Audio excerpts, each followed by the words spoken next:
intolerance, to racial, sexual, and religious chauvinism, to rabid nationalist fervor are beginning not to work. Business of who I am and whether I'm good or bad or achieving or not, all that's learned along the way. Just a ride. And we can change it anytime we want. It's only a choice. No effort, no work, no job, no savings of money. I realized that I had the game wrong. That the game was to find out what I already was.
We were saying how very important it is to bring about in the human mind the radical revolution. The crisis is a crisis in consciousness, a crisis that cannot anymore accept the old norms, the old patterns, the ancient traditions. And considering what the world is now, with all the misery, conflict, destructive brutality, aggression, and so on, man is still as he was. He's still brutal, violent, aggressive, acquisitive, competitive, and he has built a society along these lines.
Society today is composed of a series of institutions.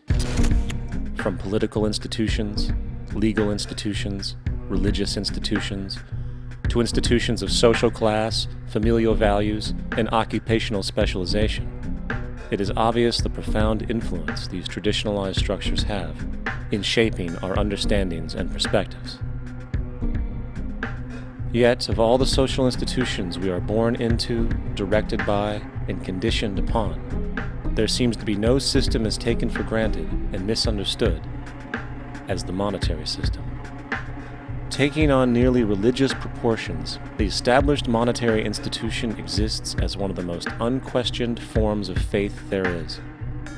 How money is created, the policies by which it is governed, and how it truly affects society are unregistered interests of the great majority of the population.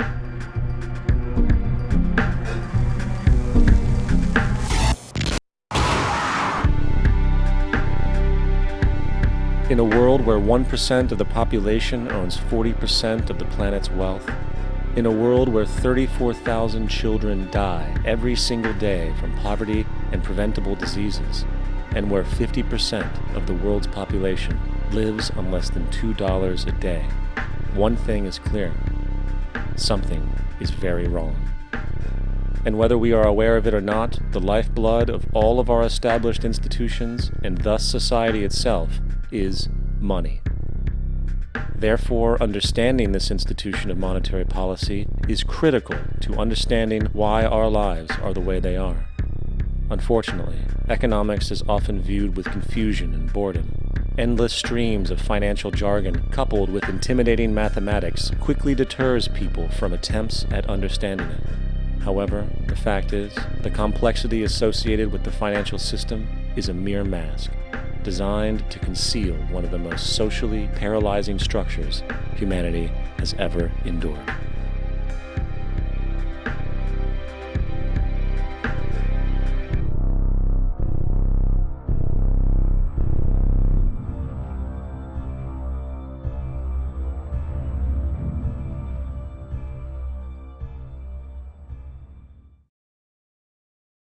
A number of years ago, the Central Bank of the United States, the Federal Reserve, produced a document entitled Modern Money Mechanics. This publication detailed the institutionalized practice of money creation as utilized by the Federal Reserve and the web of global commercial banks it supports. On the opening page, the document states its objective.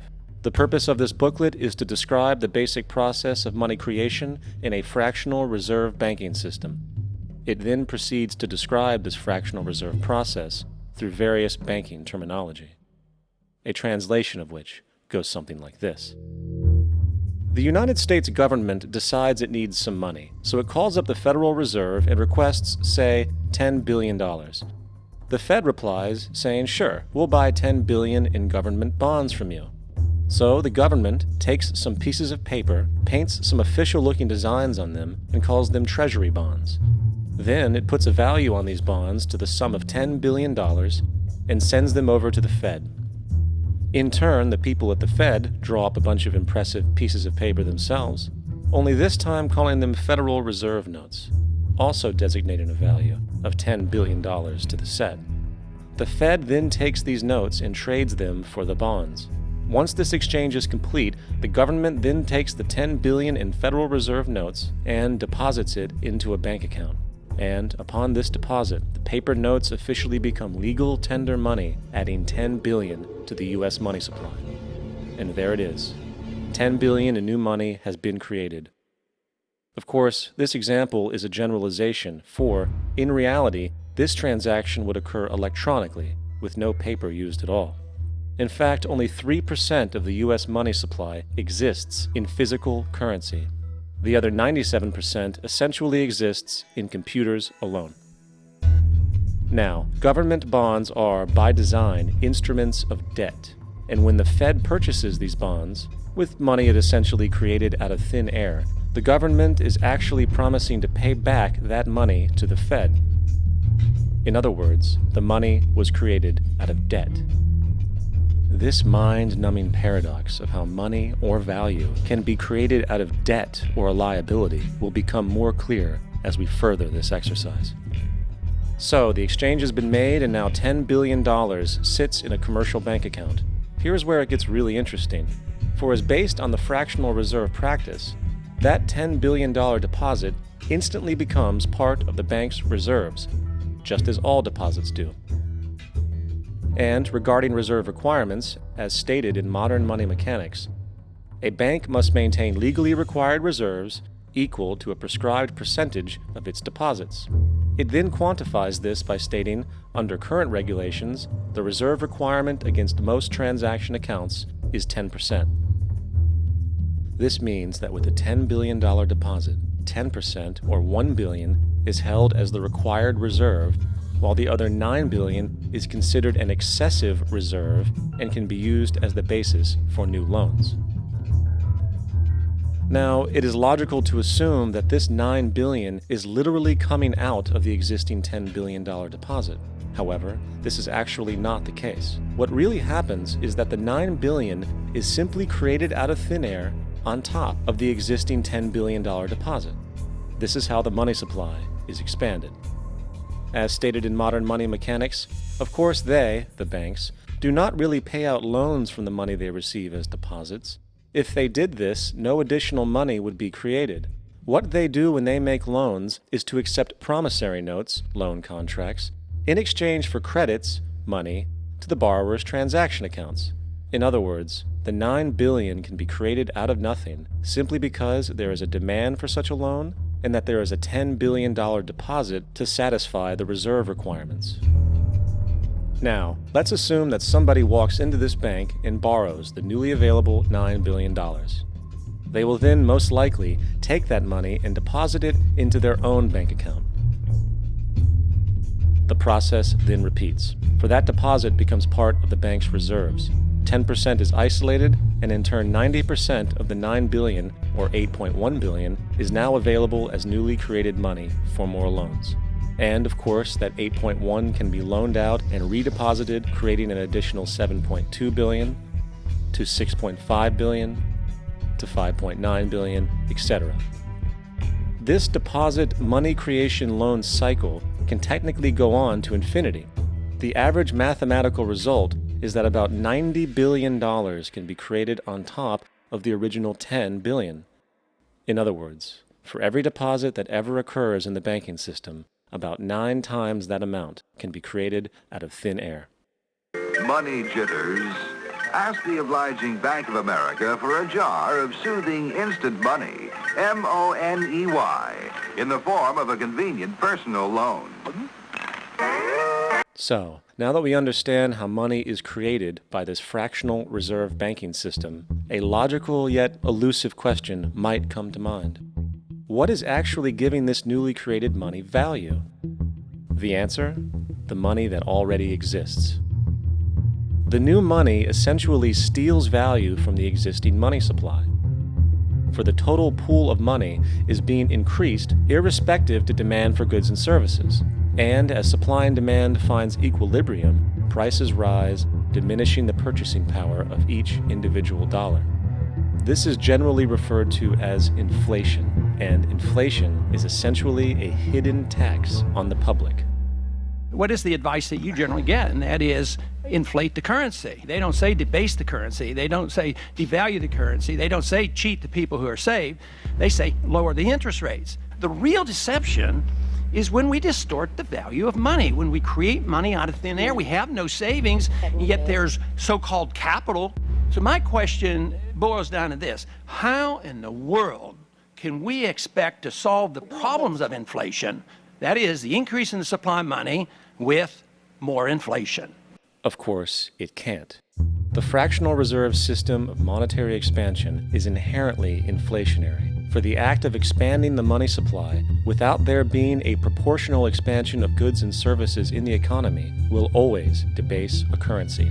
In fact, a quick glance at the historical values of the US dollar versus the money supply reflects this point definitively, for the inverse relationship is obvious. $1 in 1913 required $21.60 in 2007 to match value. That is a 96% devaluation since the Federal Reserve came into existence. Now, if this reality of inherent and perpetual inflation seems absurd and economically self-defeating, hold that thought, for absurdity is an understatement in regard to how our financial system really operates. For in our financial system, money is debt. And debt is money. Here is a chart of the U.S. money supply from 1950 to 2006. Here is a chart of the U.S. national debt for the same period. How interesting it is that the trends are virtually the same. For the more money there is, the more debt there is. The more debt there is, the more money there is. To put it a different way, every single dollar in your wallet is owed to somebody by somebody. For remember, the only way the money can come into existence is from loans. Therefore, if everyone in the country were able to pay off all debts, including the government, there would not be $1 in circulation.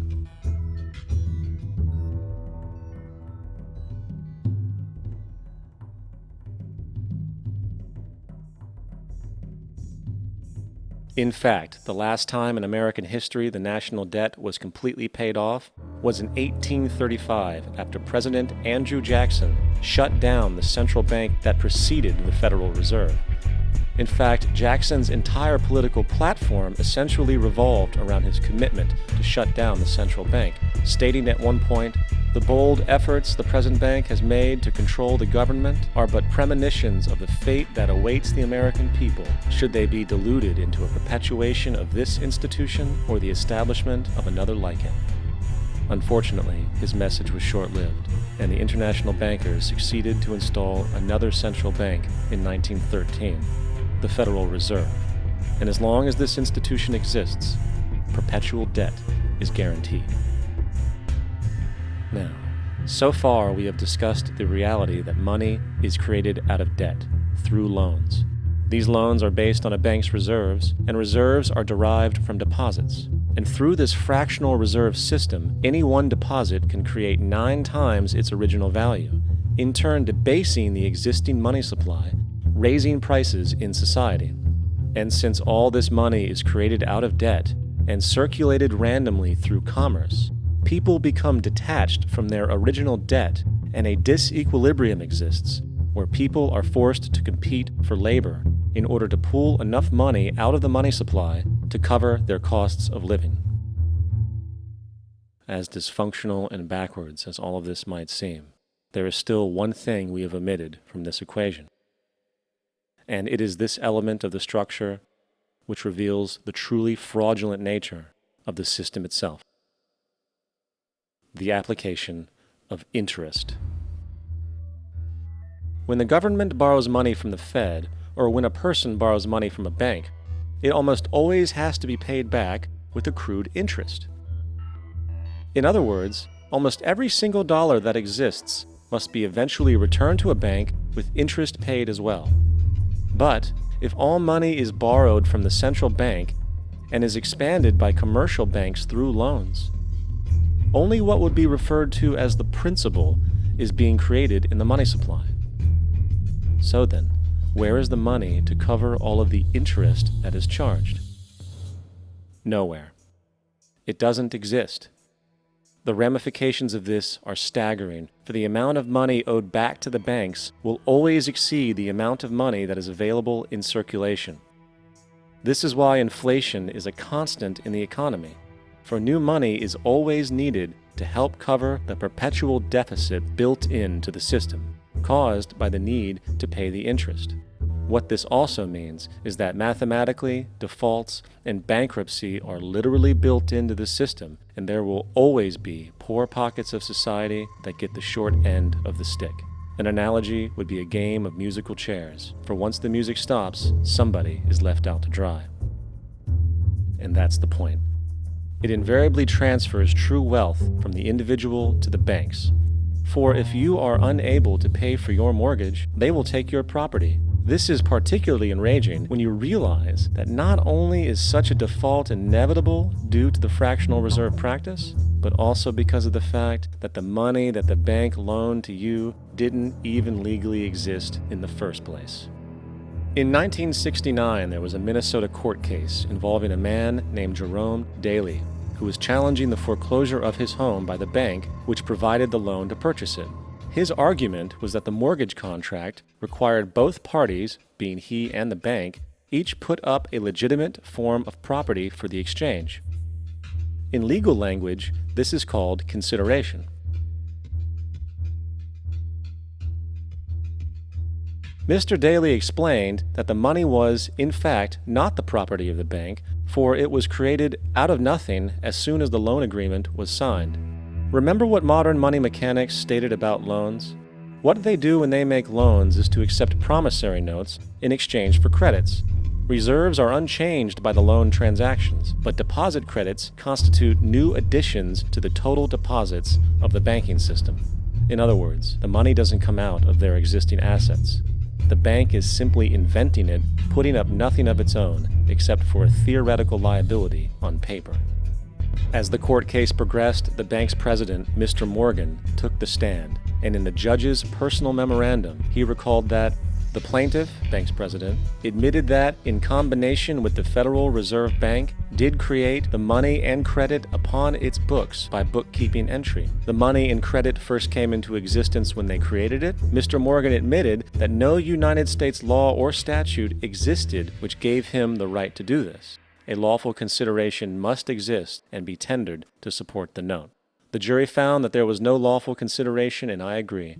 He also poetically added, only God can create something of value out of nothing.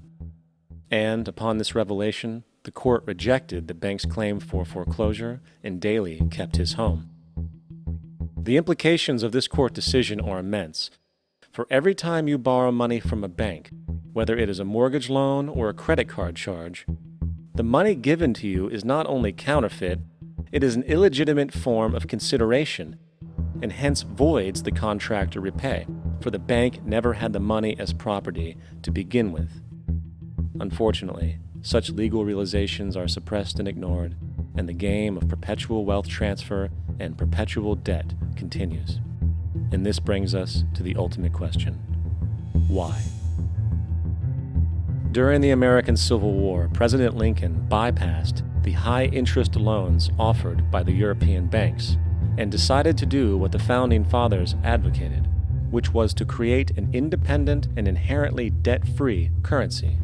It was called the greenback.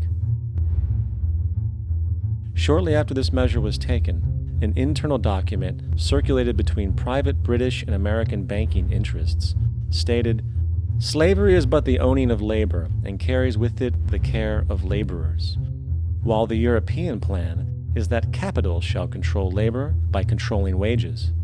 This can be done by controlling the money. It will not do to allow the greenback, as we cannot control that." The fractional reserve policy perpetrated by the Federal Reserve, which has spread in practice to the great majority of banks in the world, is, in fact, a system of modern slavery. Think about it. Money is created out of debt. And what do people do when they are in debt? They submit to employment to pay it off. But if money can only be created out of loans, how can society ever be debt-free? It can't. And that's the point. And it is the fear of losing assets coupled with the struggle to keep up with the perpetual debt and inflation inherent in the system, compounded by the inescapable scarcity within the money supply itself, created by the interest that can never be repaid, that keeps the wage slave in line, running on the hamster wheel with millions of others, in effect powering an empire that truly benefits only the elite at the top of the pyramid. For, at the end of the day, who are you really working for? The banks. Money is created in a bank and invariably ends up in a bank. They are the true masters, along with the corporations and governments they support. Physical slavery requires people to be housed and fed. Economic slavery requires people to feed and house themselves.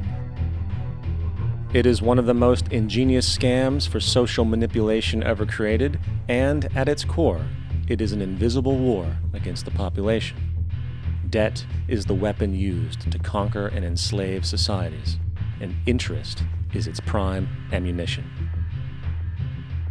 And as the majority walks around oblivious to this reality, the banks, in collusion with governments and corporations, continue to perfect and expand their tactics of economic warfare, spawning new bases, such as the World Bank and International Monetary Fund, while also inventing a new type of soldier, the birth of the economic hitman.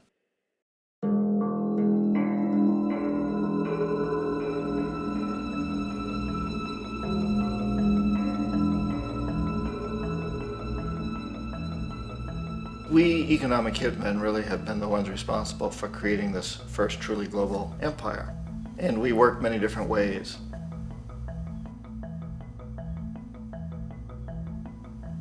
But perhaps the most common is that we will identify a country that has resources our corporations covet, like oil, and then arrange a huge loan to that country from the World Bank or one of its sister organizations.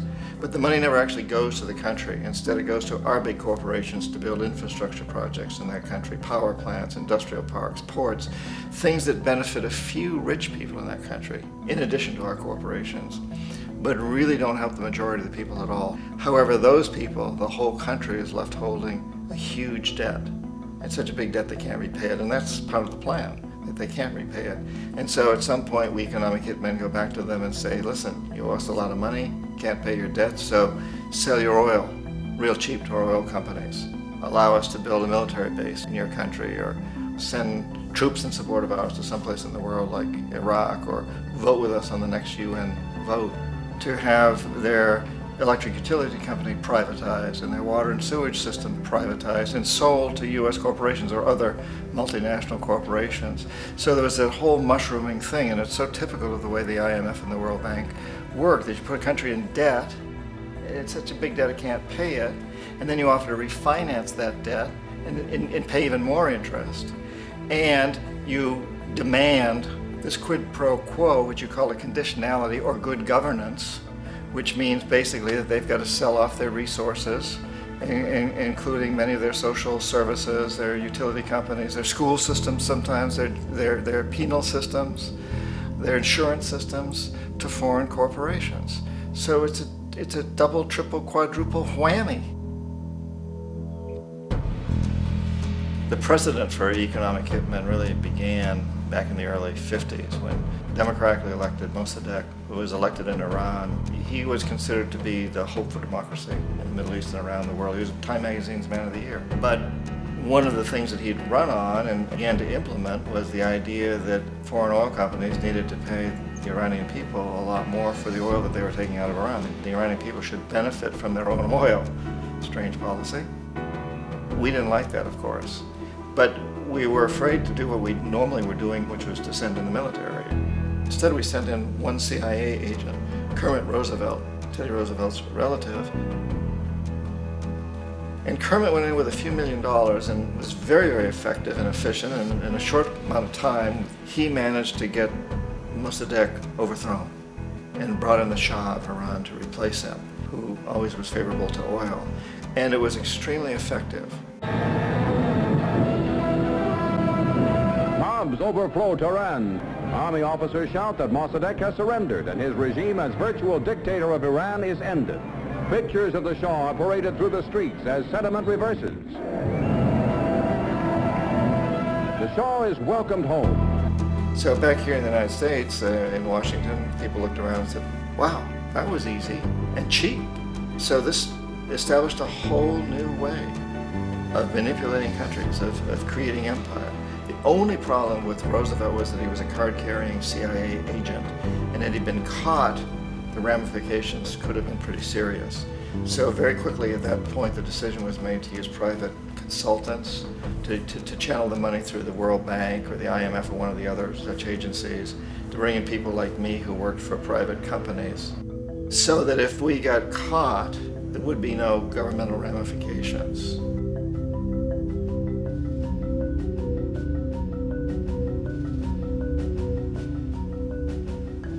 When Arbenz became president of Guatemala, the country was very much under the thumbs of United Fruit Company, the big international corporations. And Arbenz ran on this ticket that says, you know, we want to get the land back to the people. And once he took power, he was implementing policies that would do exactly that, give land rights back to the people. United Fruit didn't like that very much. And so they hired a public relations firm, launched a huge campaign in the United States to convince the United States people, the citizens of the United States, and the press of the United States, and the Congress of the United States, that Arbenz was a Soviet puppet, and that if we allowed him to stay in power, the Soviets would have a foothold in this hemisphere. And that at that point in time was a huge fear on everybody's mind, the Red Terror, the Communist Terror. And so, to make a long story short, Out of this public relations campaign came a commitment on the part of the CIA and the military to take this man out. And in fact, we did. We sent in planes, we sent in soldiers, we sent in jackals, we sent everything in to take him out, and did take him out. And as soon as he was removed from office, the new guy that took over after him basically reinstated everything to the big international corporations, including United Fruit.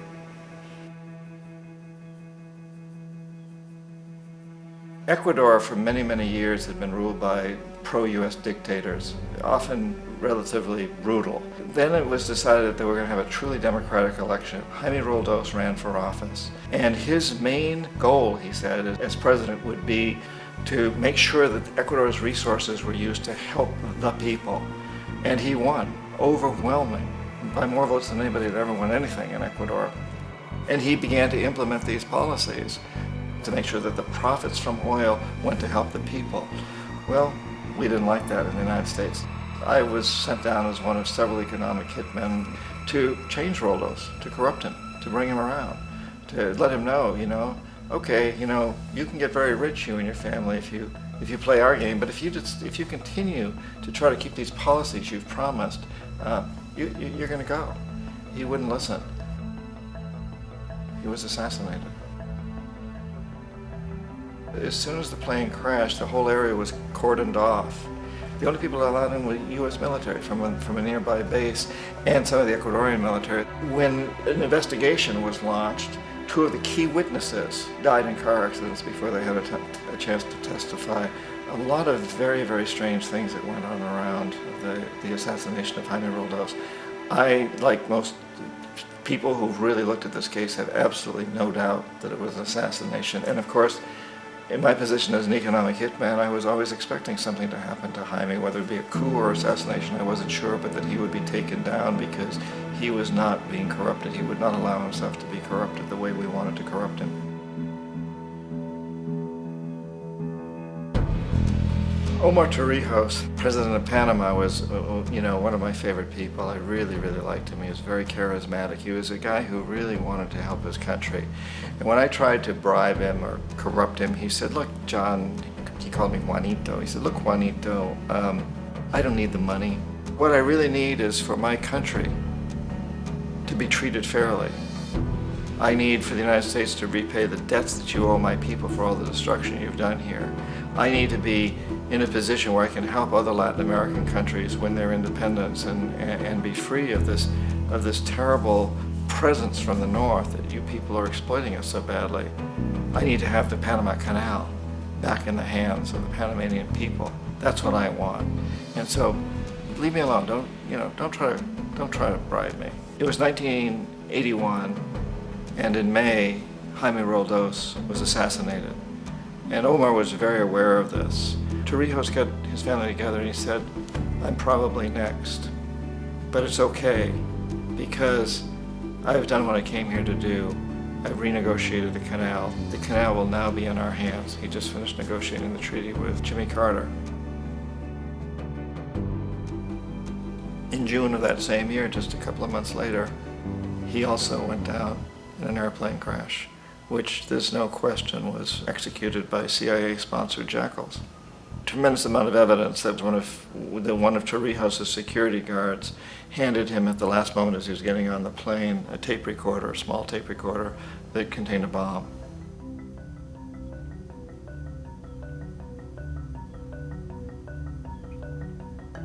It is interesting to me how this system has continued pretty much the same way for years and years and years, except the economic hitmen have got better and better and better.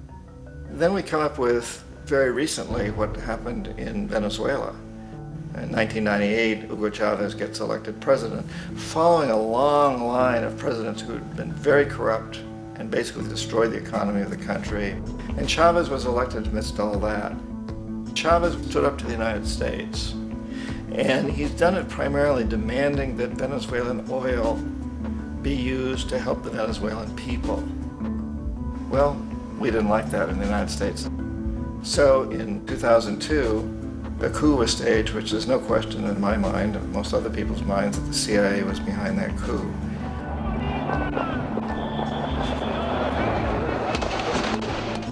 The the way that that coup was fomented was very reflective of what Kermit Roosevelt had done in Iran, of paying people to go out into the streets, to riot, to protest, to say this Chavez is very unpopular. You know, if you can get a few thousand people to do that in television, can make it look like it's the whole country, and things start to mushroom. Except in the case of Chavez, he was smart enough, and the people were so strongly behind him that they overcame it, which was a phenomenal moment in the history of Latin America.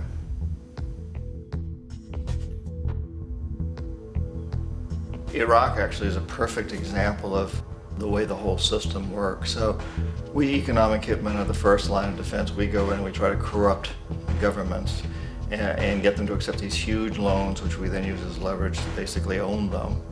If we fail, as I failed in Panama with Omar Torrijos and in Ecuador with Jaime Roldos, men who refused to be corrupted, then the second line of defense is we send in the jackals. And the jackals either overthrow governments or they assassinate. And once that happens and a new government comes in, and boy, it's going to toe the line because the new president knows what will happen if he doesn't. In the case of Iraq, both of those things failed. Economic hitmen were not able to get through to Saddam Hussein. We tried very hard. We tried to get him to accept a deal very similar to what the House of Saud had accepted in Saudi Arabia, but he wouldn't accept it. And so the jackals went in to take him out. They couldn't do it. His security was very good. After all, he had one time worked for the CIA. He'd been hired to assassinate a former president of Iraq and failed, but he knew the system. So in '91, we send in the troops and we take out the Iraqi military. So we assume at that point that Saddam Hussein is going to come around. We could have taken him out, of course, at that time, but we didn't want to. He's the kind of strong man we like. He controls his people. We thought he could control the Kurds and keep the Iranians in their border and keep pumping oil for us. And that once we took out his military, now he's going to come around. So the economic hitmen go back in the 90s without success. If they'd had success, he'd still be running the country. We'd be selling him all the fighter jets he wants and everything else he wants. But they couldn't, they didn't have success. The jackals couldn't take him out again, so we sent the military in once again, and this time we did the complete job and took him out, and in the process created for ourselves some very, very lucrative construction deals. We had to reconstruct a country that we'd essentially destroyed, which is a pretty good deal if you own construction companies, big ones. So, you know, Iraq shows the three stages. The economic hitmen failed there, the jackals failed there, and as a final measure, the military goes in. And in that way, we've really created an empire, but we've done it very, very subtly. It's clandestine. All the empires of the past were built on the military, and everybody knew they were building them. So the British knew they were building them, the French, the Germans, the Romans, the Greeks. And they were proud of it, and they always had some excuse like spreading civilization, spreading some religion, something like that. But they knew they were doing it. We don't. The majority of the people in the United States have no idea that we're living off the benefits of a clandestine empire, that today there's more slavery in the world than ever before. And then you have to ask yourself, well, if it's an empire, then who's the emperor? Obviously, our presidents of the United States are not emperors. An emperor is someone who's not elected, doesn't serve a limited term, and doesn't report to anyone, essentially. So you can't classify our presidents that way. But we do have what I consider to be the equivalent of the emperor, and it's what I call the corporatocracy. The corporatocracy is this group of individuals who run our biggest corporations, and they really act as the emperor of this empire. They control our media, either through direct ownership or advertising. They control most of our politicians because they finance their campaigns, either through their corporations or through personal contributions that come out of the corporations. They're not elected, they don't serve a limited term, they don't report to anybody. And at the very top of the corporatocracy, you really can't tell whether a person's working for a private corporation or the government because they're always moving back and forth.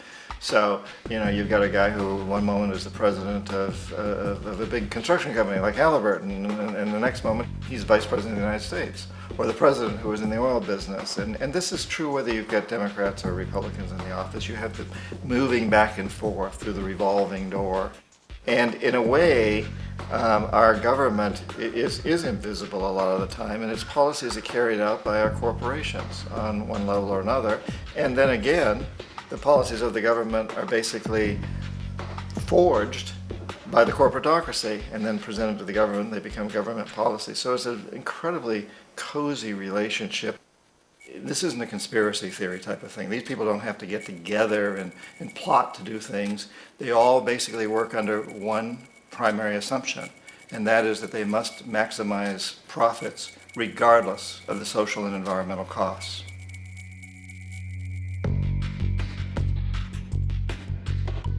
This process of manipulation by the corporatocracy through the use of debt, bribery, and political overthrow is called globalization. Just as the Federal Reserve keeps the American public in a position of indentured servitude through perpetual debt, inflation, and interest, the World Bank and IMF serve this role on a global scale. The basic scam is simple.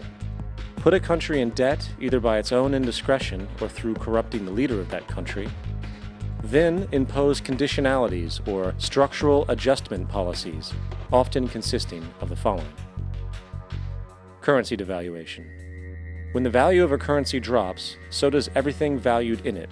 This makes indigenous resources available to predator countries at a fraction of their worth. Large funding cuts for social programs.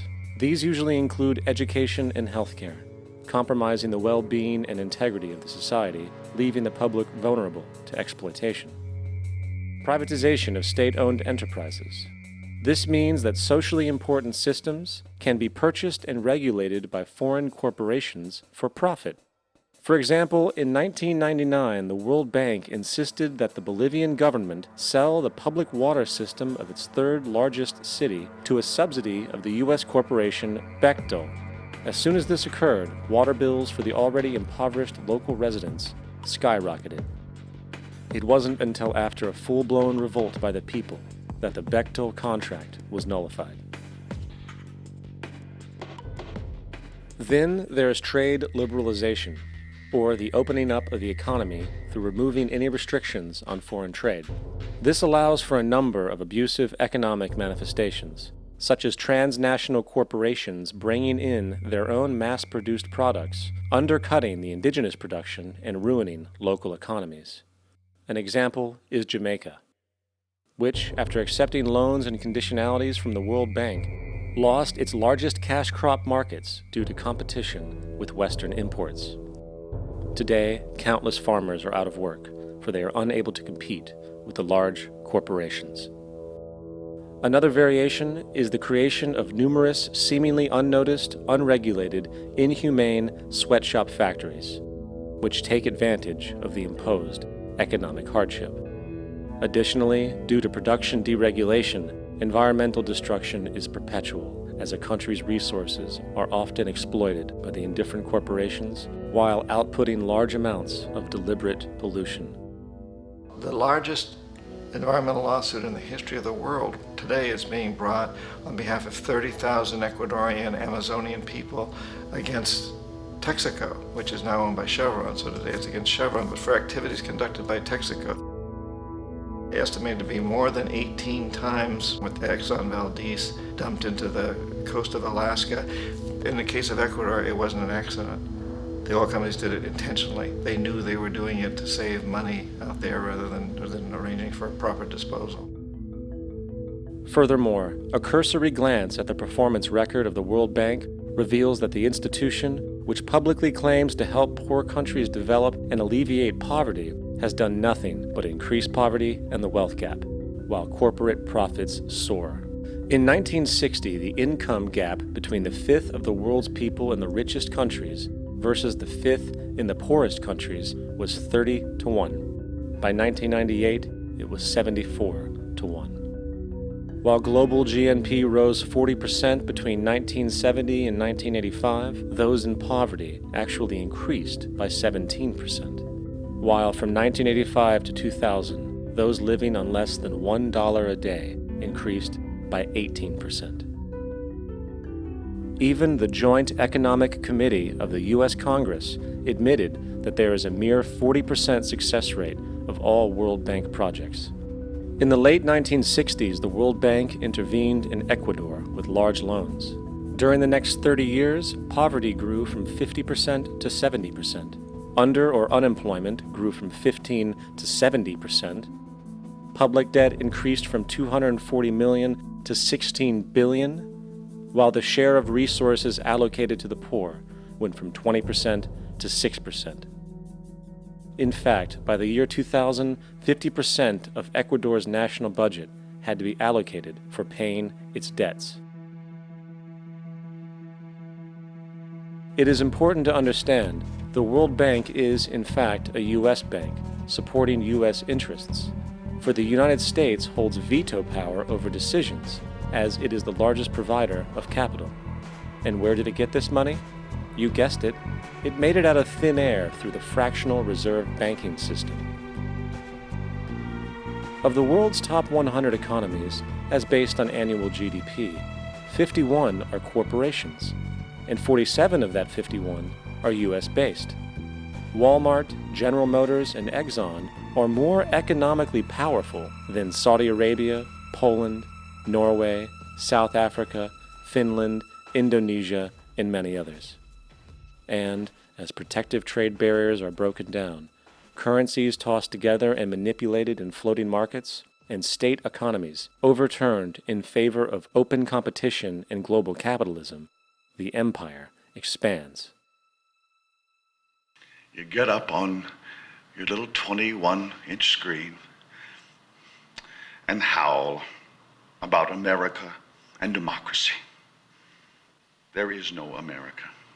There is no democracy. There is only IBM and ITT and AT&T and DuPont, Dow, Union Carbide, and Exxon. Those are the nations of the world today. What do you think the Russians talk about in their councils of state? Karl Marx? They get out their linear programming charts, statistical decision theories, minimax solutions, and compute the price-cost probabilities of their transactions and investments, just like we do. We no longer live in a world of nations and ideologies, Mr. Beale.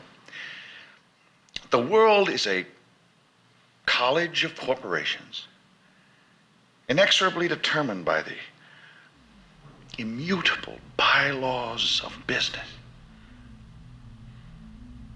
The world is a business, Mr. Beale.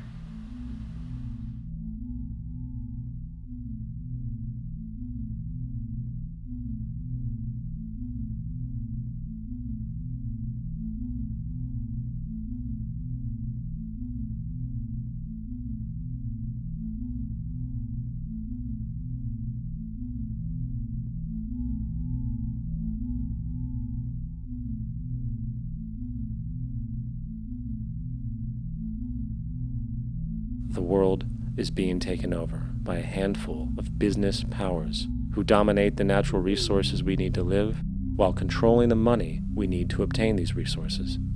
The end result will be world monopoly, based not on human life, but financial and corporate power. And as the inequality grows, naturally more and more people are becoming desperate. So the establishment was forced to come up with a new way to deal with anyone who challenges the system. So they gave birth to the terrorist. The term terrorist is an empty distinction, designed for any person or group who chooses to challenge the establishment. This isn't to be confused with the fictional Al-Qaeda, which was actually the name of a computer database for the US-supported Mujahideen in the 1980s.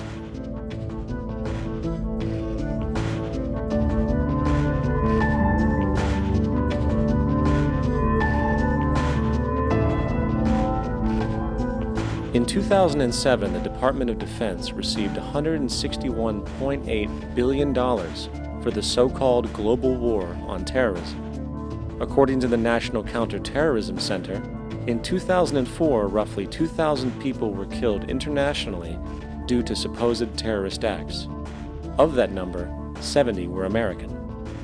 Using this number as a general average, which is extremely generous, it is interesting to note that twice as many people die from peanut allergies a year than from terrorist acts.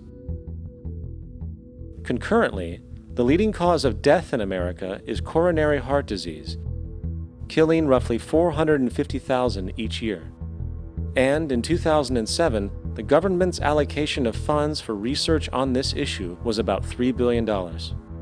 This means that the U.S. government in 2007 spent 54 times the amount for preventing terrorism than it spent for preventing a disease which kills 6,600 times more people annually than terrorism does. Yet, as the name terrorism and Al-Qaeda are arbitrarily stamped on every news report relating to any action taken against U.S. interests, the myth grows wider. In mid-2008, the U.S. Attorney General actually proposed that the U.S. Congress officially declare war against the fantasy. Not to mention, as of July 2008, there are now over 1 million people currently on the U.S. terrorist watch list.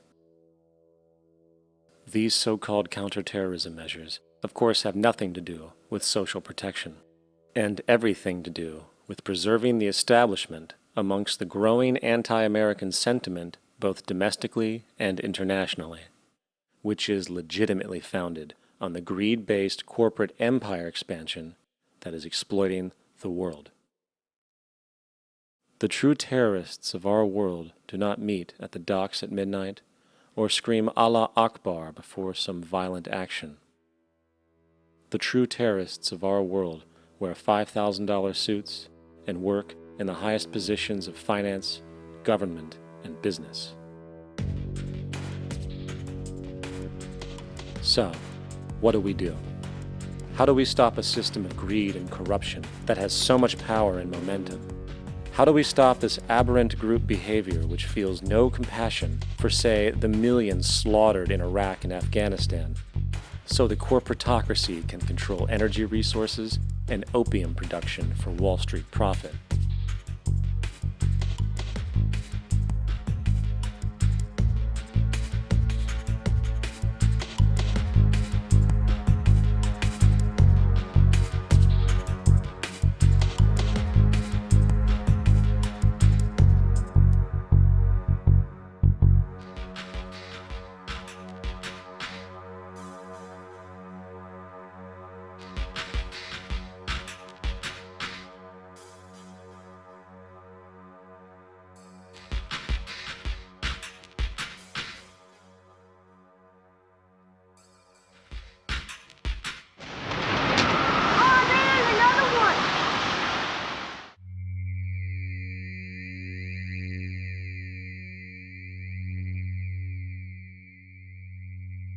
How do we stop a system of greed and corruption that condemns poor populations to sweatshop slavery for the benefit of Madison Avenue? Or that engineers false flag terror attacks for the sake of manipulation? Or that generates built-in modes of social operation which are inherently exploitative? Or that systematically reduces civil liberties and violates human rights in order to protect itself from its own shortcomings?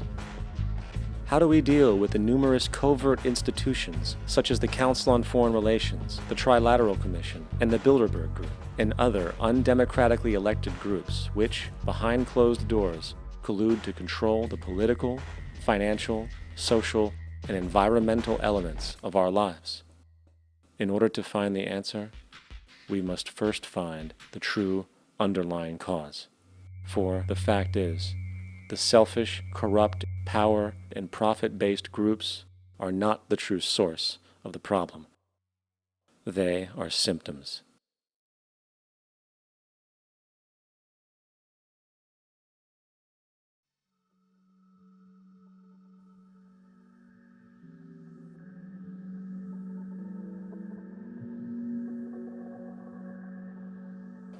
My name is Jock Fresco.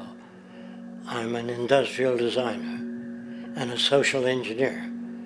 I'm very much interested in society and developing a system that might be sustainable for all people.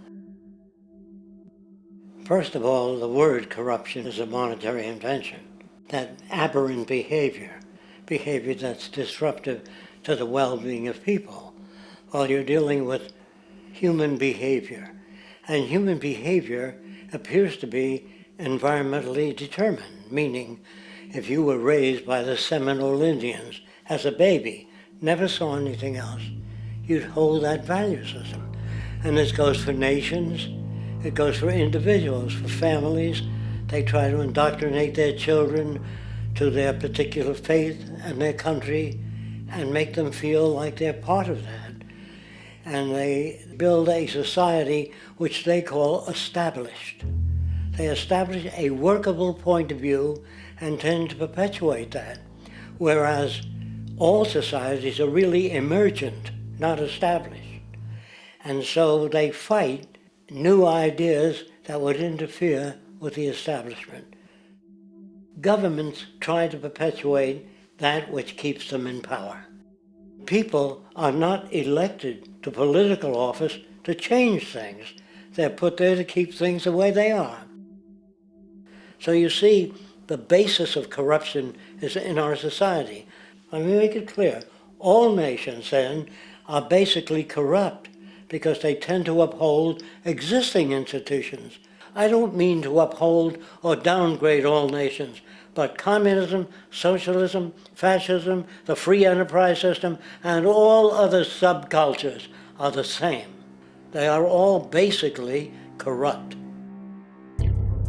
The most fundamental characteristic of our social institutions is the necessity for self-preservation. Whether dealing with a corporation, a religion, or a government, the foremost interest is to preserve the institution itself. For instance, the last thing an oil company would ever want is the utilization of energy that was outside of its control, for it makes that company less relevant to society. Likewise, the Cold War and the collapse of the Soviet Union was, in reality, a way to preserve and perpetuate the established economic and global hegemony of the United States. Similarly, religions condition people to feel guilty for natural inclinations, each claiming to offer the only path to forgiveness and salvation. At the heart of this institutional self-preservation lies the monetary system, for it is money that provides the means for power and survival. Therefore, just as a poor person might be forced to steal in order to survive, it is a natural inclination to do whatever is needed to continue an institution's profitability. This makes it inherently difficult for profit-based institutions to change, for it puts in jeopardy not only the survival of large groups of people, but also the coveted materialistic lifestyles associated with affluence and power. Therefore, the paralyzing necessity to preserve an institution, regardless of its social relevance, is largely rooted in the need for money or profit.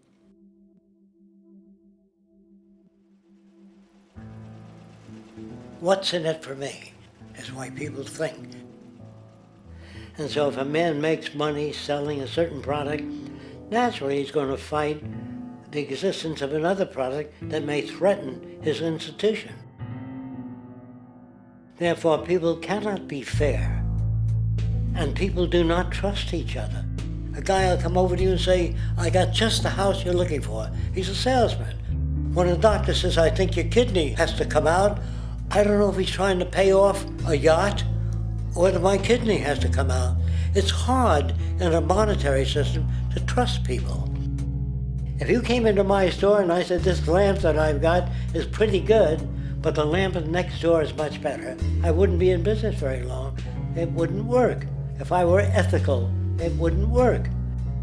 So when you say industry cares for people, that's not true. They can't afford to be ethical. So your system is not designed to serve the well-being of people. If you still don't understand that, there would be no outsourcing of jobs if they cared about people. Industry does not care. They only hire people because it hasn't been automated yet. So don't talk about decency and ethics. We cannot afford it and remain in business. It is important to point out that regardless of the social system, whether fascist, socialist, capitalist, or communist, the underlying mechanism is still money, labor, and competition. Communist China is no less capitalistic than the United States, The only difference is the degree by which the state intervenes in enterprise. The reality is that monetaryism, so to speak, is the true mechanism that guides the interests of all the countries on the planet. The most aggressive and hence dominant variation of this monetaryism is the free enterprise system. The fundamental perspective, as put forth by early free market economists like Adam Smith, is that self-interest in competition leads to social prosperity, as the act of competition creates incentive, which motivates people to persevere. However, what isn't talked about is how a competition-based economy invariably leads to strategic corruption, power and wealth consolidation, social stratification, technological paralysis, labor abuse, and, ultimately, a covert form of government dictatorship by the rich elite. The word corruption is often defined as moral perversion. If a company dumps toxic waste into the ocean to save money, most people recognize this as corrupt behavior. On a more subtle level, when Walmart moves into a small town and forces small businesses to shut down for they are unable to compete, a gray area emerges. For what exactly is Walmart doing wrong? Why should they care about mom-and-pop organizations they destroy? Yet, even more subtly, when a person gets fired from their job because a new machine has been created which can do the work for less money, people tend to just accept that as the way it is, not seeing the inherent, corrupt inhumanity of such an action. Because the fact is, whether it is dumping toxic waste, having a monopoly enterprise, or downsizing the workforce, the motive is the same: profit. They are all different degrees of the same self-preserving mechanism, which always puts the well-being of people second to monetary gain. Therefore, corruption is not some byproduct of monetaryism. It is the very foundation. And while most people acknowledge this tendency on one level or another, the majority remains naive as to the broad ramifications of having such a selfish mechanism as the guiding mentality in society. Internal documents show that after this company positively, absolutely knew that they had a medication that was infected with the AIDS virus, they took the product off the market in the U.S. and then they dumped it in France, Europe, Asia, and Latin America. The U.S. government allowed it to happen. The FDA allowed this to happen. And now the government is completely looking the other way. Thousands of innocent hemophiliacs have died from the AIDS virus. This company knew absolutely that it was infected with AIDS. They dumped it because they wanted to turn this disaster into a profit. So you see, you have built-in corruption. We're all chiseling off each other, and you can't expect decency in that sort of thing. And feeling that, they don't know who to elect. They think in terms of a democracy, which is not possible in a monetary-based economy. If you have more money to advertise your position, the position you desire in government, that isn't a democracy. It serves those in positions of differential advantage. So it's always a dictatorship of the elitists, the financially wealthy.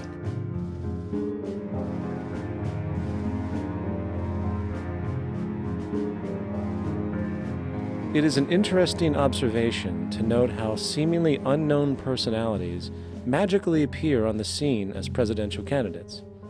Then, before you know it, somehow you are left to choose from a small group of extremely wealthy people who suspiciously have the same broad social view.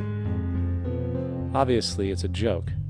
The people placed on the ballot are done so because they have been pre-decided to be acceptable by the established financial powers who actually run the show.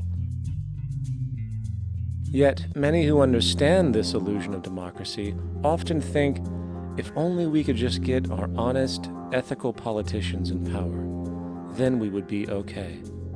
Well, while this idea, of course, seems reasonable in our established-oriented worldview, it is, unfortunately, another fallacy.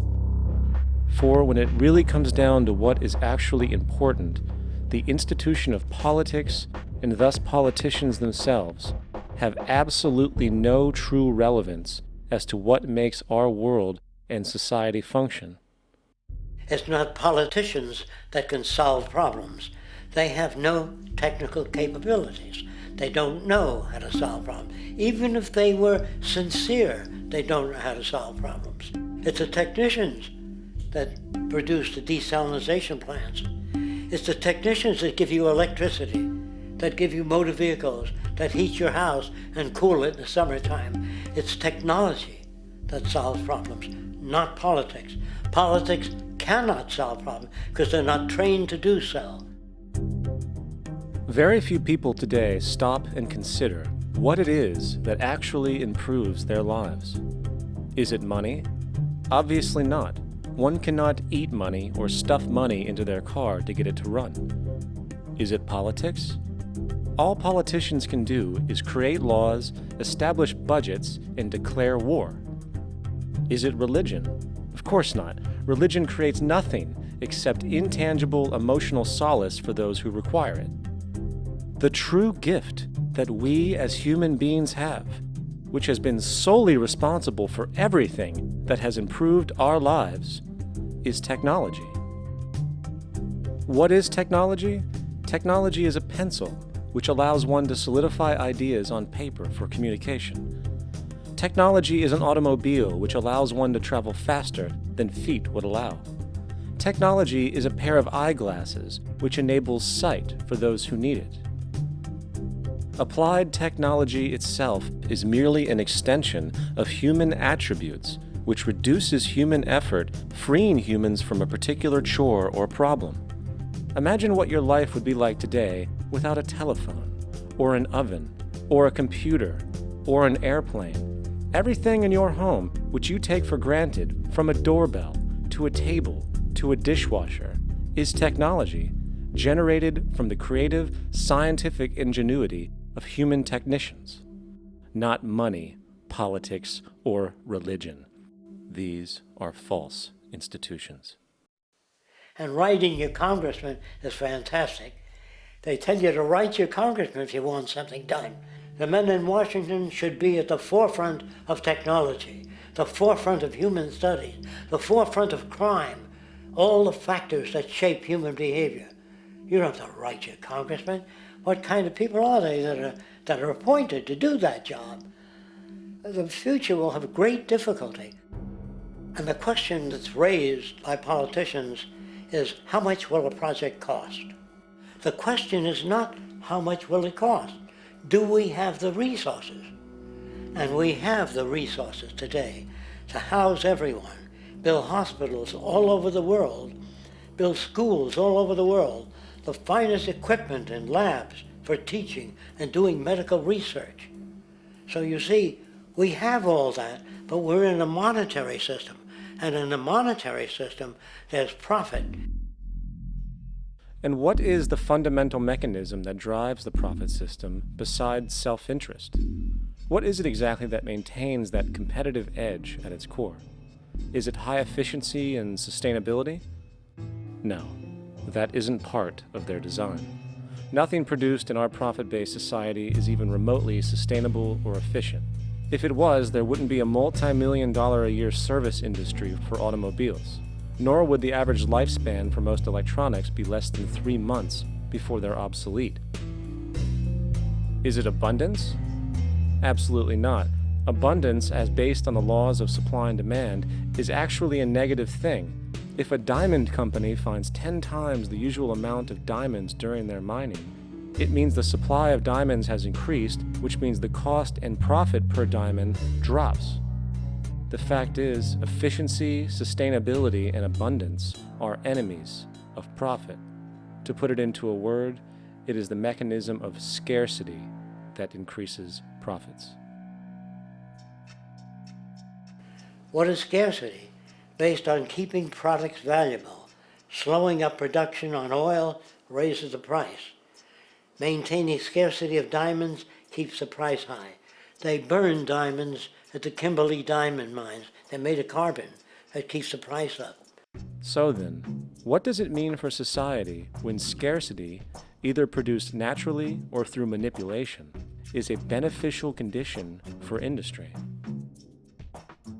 It means that sustainability and abundance will never ever occur in a profit system, for it simply goes against the very nature of the structure. Therefore, it is impossible to have a world without war or poverty. It is impossible to continually advance technology to its most efficient and productive states. And, most dramatically, it is impossible to expect human beings to behave in truly ethical or decent ways.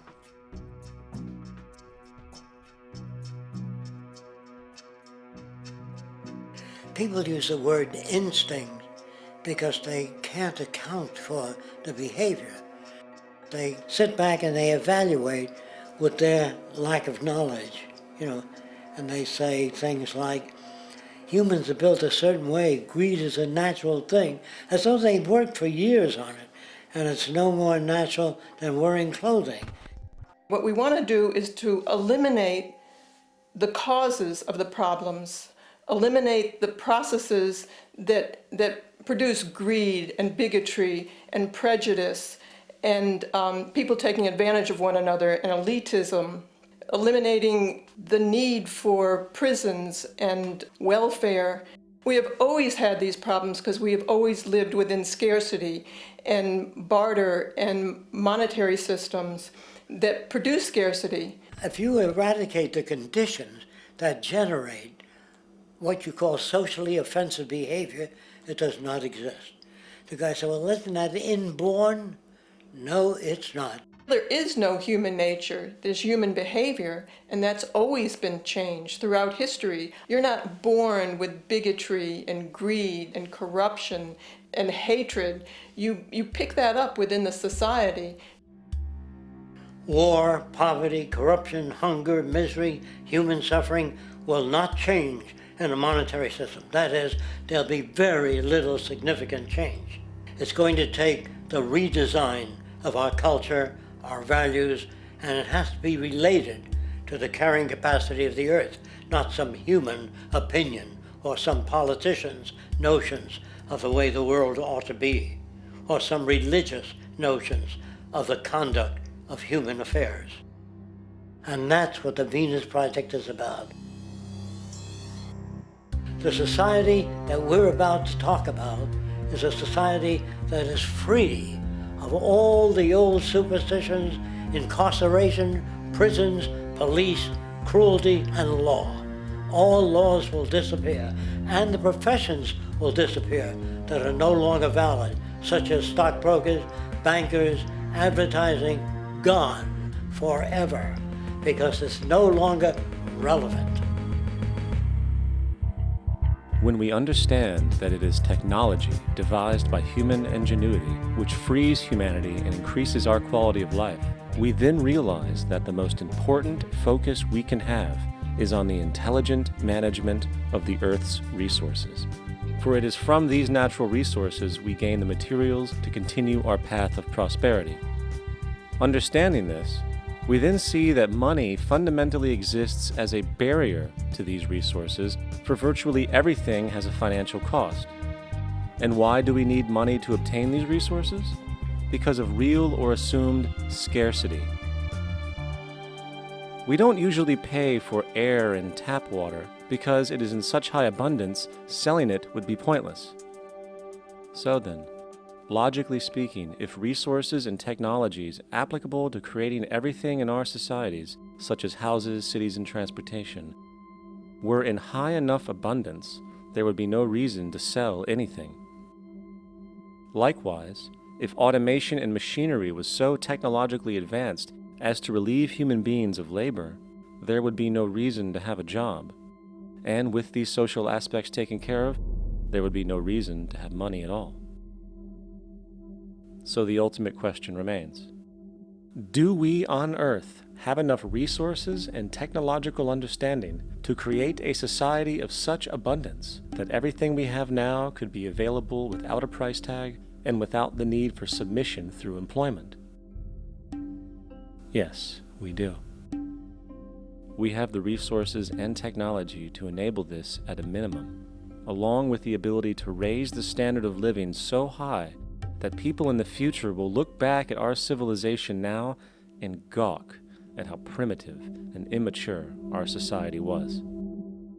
What the Venus Project proposes is an entirely different system that's updated to present-day knowledge. We've never given scientists the problem of how do you design a society which would eliminate boring and monotonous jobs, that would eliminate accidents in transportation, that would enable people to have a high standard of living, that would eliminate poisons in our food, that would give us other sources of energy that are clean and efficient. We can do that out there.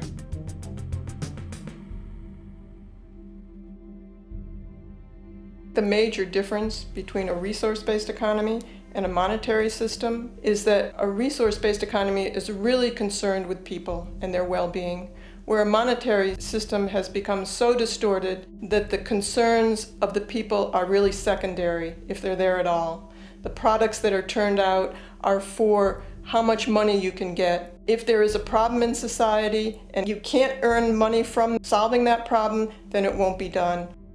The resource-based economy is really not close to anything that's been tried. And with all our technology today, we can create abundance. It could be used to improve everyone's lifestyle. Abundance all over the world if we use our technology wisely and maintain the environment. It's a very different system, and it's very hard to talk about because the public is not that well enough informed as to the state of technology.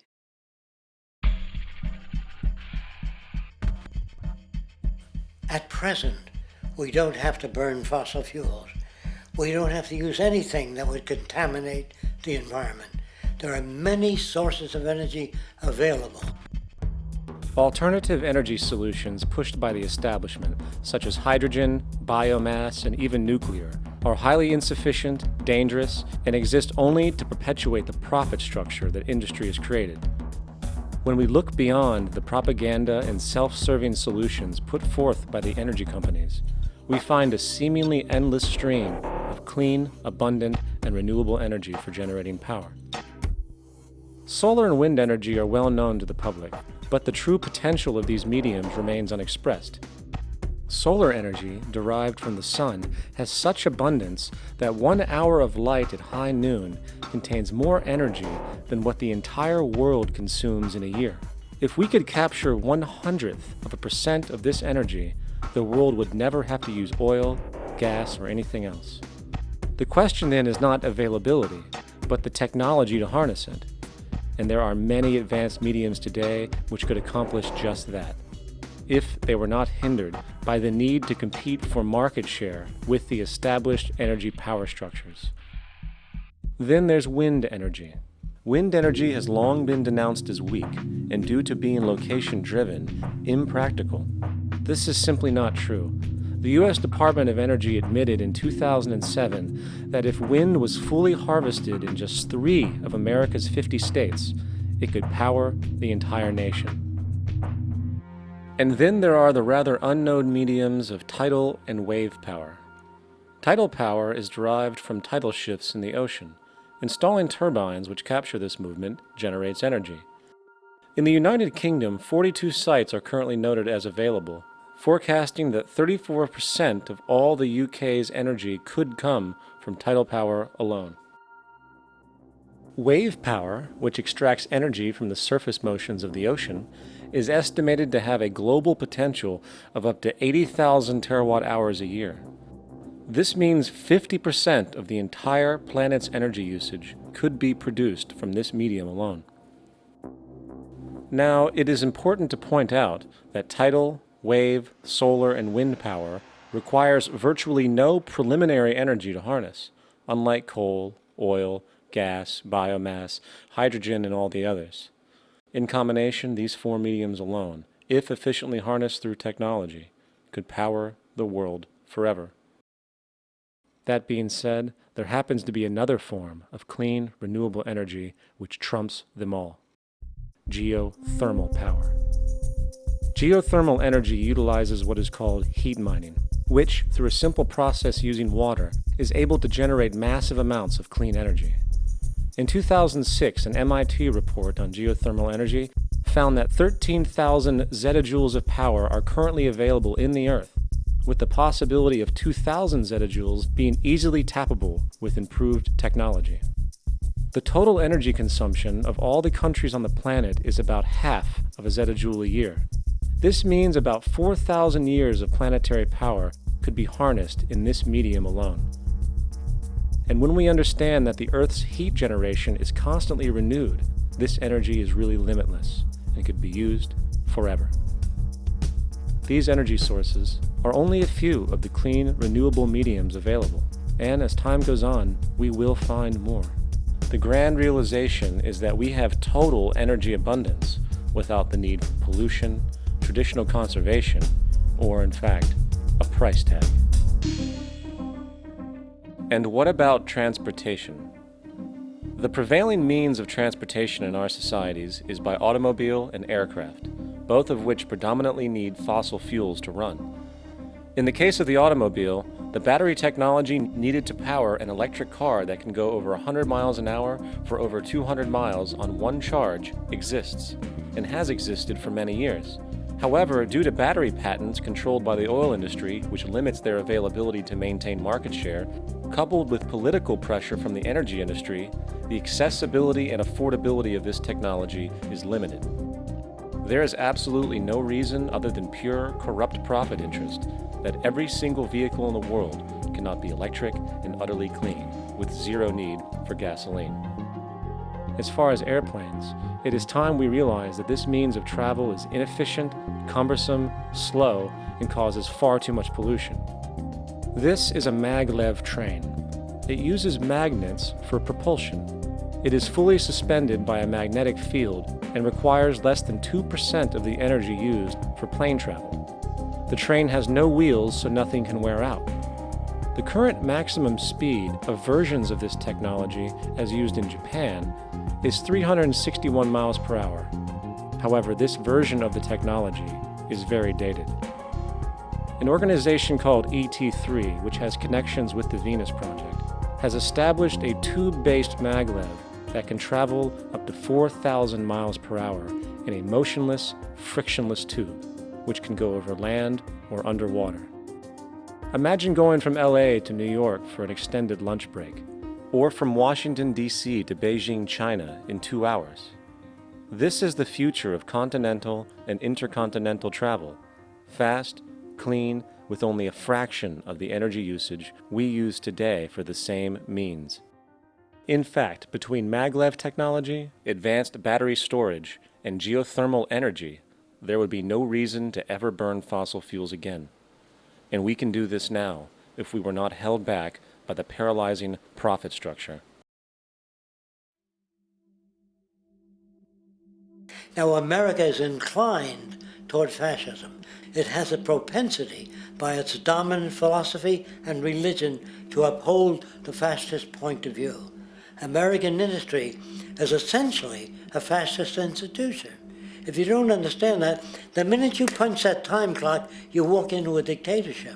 We're given notions about the respectability of work, and I really look at it as being paid slavery. They're brought up to believe that you shall earn your living by the sweat of your brow. That holds people back, freeing people from drudgery, repetitive jobs which make them ignorant. You rob them. In our society, that is a resource-based economy, machines free people. You see, we can't imagine that because we've never known that kind of world. If we look back at history, we see a very clear pattern of machine automation slowly replacing human labor. From the disappearance of the elevator man to the near full automation of an automobile production plant, the fact is, as technology grows, the need for humans in the workforce will continually be diminished. This creates a serious clash, which proves the falseness of the monetary-based labor system. For human employment is in direct competition with technological development. Therefore, given the fundamental priority of profit by industry, people through time will be continually laid off and replaced by machine. When industry takes on a machine, instead of shortening the workday, they downsize. You lose your job. So you have a right to fear machines. In a high-technology, resource-based economy, it is conservative to say that about 90% of all current occupations could be phased out by machines, freeing humans to live their life without servitude, for this is the point of technology itself. And through time, with nanotechnology and other highly advanced forms of science, it is not far-fetched to see how even complex medical procedures could be performed by machines as well, and based on the pattern, with much higher success rates than humans get today. The path is clear, but our monetary-based structure, which requires labor for income, blocks this progress, for humans need jobs in order to survive.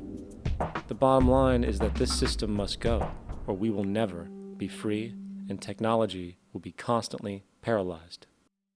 When you have machines that clean out sewers, it frees a human being from doing that. So look at machines as extensions of human performance. Furthermore, many occupations today will have simply no basis to exist in a resource-based economy, such as anything associated with the management of money, advertising, along with the legal system itself. For without money, a great majority of the crimes that are committed today would never occur. Virtually all forms of crime are a consequence of the monetary system, either directly or by neuroses inflicted through financial deprivation. Therefore, laws themselves could eventually become extinct. Instead of putting up a sign, drive carefully, slippery when wet, put abrasive in the highway so it's not slippery when wet. And if a person gets in a car that's drunk and the car oscillates a great deal, there's a little pendulum that swings up and back, and that'll pull the car over to the side. Not a law solution. Put sonar and radar in automobiles so they can't hit one another. Man-made laws are attempts to deal with occurring problems, and not knowing how to solve them, they make a law. In the United States, the most privatized, capitalist country on the planet, it should come as no surprise that it also has the largest prison population in the world, growing every year. Statistically, most of these people are uneducated and come from poor, deprived societies. And, contrary to propaganda, it is this environmental conditioning which lures them into criminal and violent behavior. However, society looks the other way in regard to this point. The legal and prison systems are just more examples of how our society avoids examining the root causes of behavior. Billions are spent each year on prisons and police, while only a fraction is spent on programs for poverty, which is one of the most fundamental variables responsible for crime to begin with. And as long as we have an economic system which prefers and in fact creates scarcity and deprivation, crime will never go away.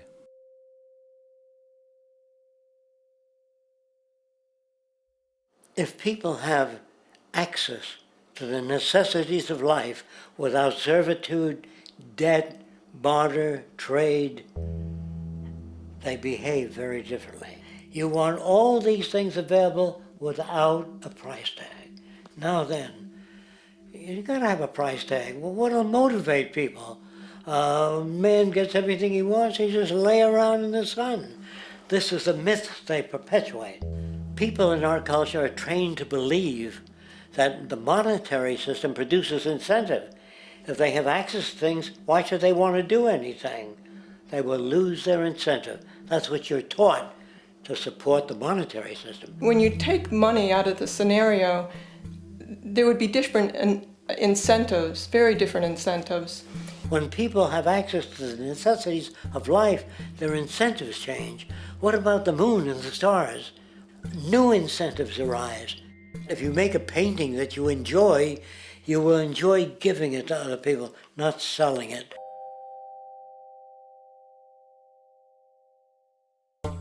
I think most of the education that I've seen today is essentially producing a person for a job. It's very specialized. They're not generalists. People don't know a lot about a lot of different subjects. I don't think you could get people to go to war if they knew a lot about a lot of things. I think education is mostly rote, and they're not taught how to solve problems. They're not given the tools, emotionally or within their own field, of how to do critical thinking. A resource-based economy, the education would be very different. Our society's major concern is mental development and to motivate each person to their highest potential. Because our philosophy is the smarter people are, the richer the world, because everybody becomes a contributor.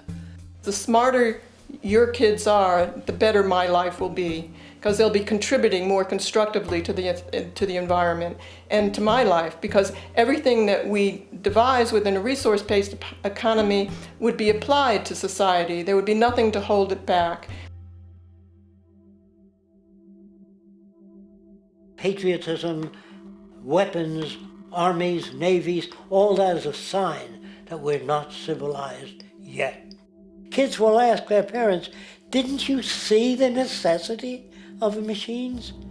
Dad, couldn't you see that war was inevitable when you produce scarcity? Isn't it obvious? Of course the kid will understand that you were pinheads, raised merely to serve the established institutions. We're such an abominable, sick society that we won't make the history book. They just say that large nations took land from smaller nations, used force and violence. You'll get history talked about as corrupt behavior all the way along until the beginning of the civilized world. That's when all the nations work together. World unification, working toward common good for all human beings, and without anyone being subservient to anyone else. Without social stratification, whether it be technical elitism or any other kind of elitism, eradicated from the face of the earth. The state does nothing because there is no state. There is no state. The system I advocate, a resource-based global economy, is not perfect.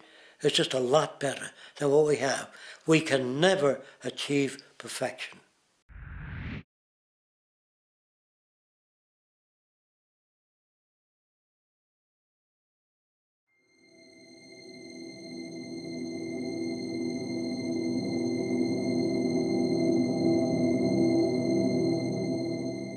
The social values of our society, which has manifested in perpetual warfare, corruption, oppressive laws, social stratification, irrelevant superstitions, environmental destruction, and a despotic, socially indifferent, profit-oriented ruling class, is fundamentally the result of a collective ignorance of two of the most basic insights humans can have about reality: the emergent and symbiotic aspects of natural law.